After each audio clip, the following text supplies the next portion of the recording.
नवचेतना idea video जन्म ते 3 वर्ष मुलांच्या मातांसाठी।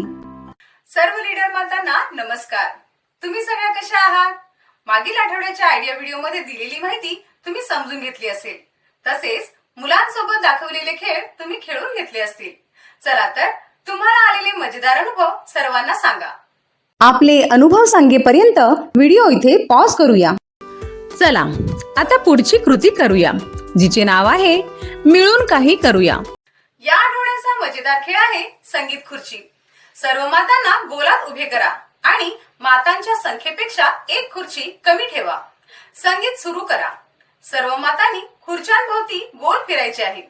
संगीत थांबताच लगेच खुर्चीवर बसायचे आहे। जिला खुर्ची मिळणार नाही ती बाहेर होईल। अशा प्रकारे शेवटी उरलेली माता विजेती होईल। चला खेळ सुरू करूया।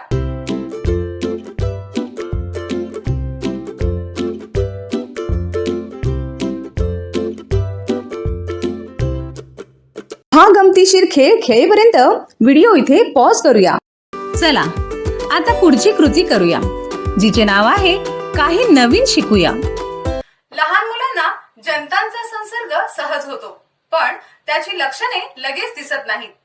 चला हा व्हिडिओ पाहून अधिक जाणून घेऊया। लहान मुलांना पाण्याच्या ठिकाणी जसे चिखल, दबके किंवा तलावाजवळ खेळायला देऊ नका। शौचालयाचा वापर करून आल्यावर हात स्वच्छ धुवा। जर तुमचे मूल मोठे असेल तर प्रत्येक वेळी शौचालयाचा वापर करून आल्यावर त्याला हात स्वच्छ धुण्यास शिकवा। मुलांची नखे वेळच्या वेळी कापून लहान आणि स्वच्छ ठेवा। जंतांची अंडी लांब नखांमध्ये अडकतात आणि घरभर पसरू शकतात। फळे आणि भाज्या स्वच्छ पाण्याने धुवा।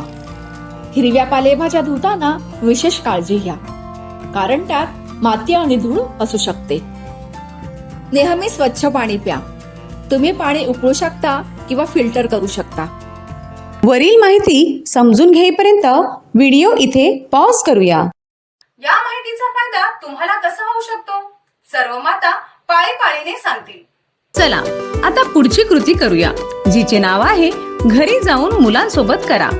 दाखवलेल्या कृतीतून मुलं इतरांशी जुळवून घेणे, आवड दाखविणे आणि आपुलकी व्यक्त करणे शिकतात।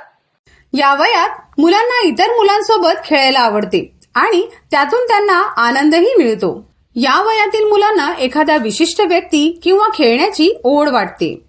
या वयातील मुलं आपल्या आई वडिलांवर खूप प्रेम करतात आणि त्यांना सोडून जास्त काळ दूर राहू शकत नाहीत। तसेच ते कुटुंबातील इतर सदस्यांबद्दलही आपुलकी दाखवतात। या वयातील मुलं कुटुंबातील इतर व्यक्ती आणि आपल्या मित्रमैत्रिणींबद्दल आपुलकी दाखवतात। आपल्या मुलांच्या वयोगटानुसार खेळ समजून घेईपर्यंत व्हिडिओ इथे पॉज करूया। आशा आहे तुम्हाला तुमच्या मुलाच्या वयोगटानुसार कोणता खेळ खेळायचा आहे हे समजलं असेल। पुढच्या आठवड्याच्या मीटिंग पर्यंत दररोज काही वेळ काढून हे खेळ आपल्या मुलांसोबत नक्की खेळा। आजच्या कृती इथेच संपत आहेत। असेच नवे खेळ आणि माहिती घेऊन पुढच्या आठवड्यात पुन्हा भेटू। तोपर्यंत स्वतःची आणि मुलांची काळजी घ्या। हसत खेळत रहा। नमस्कार।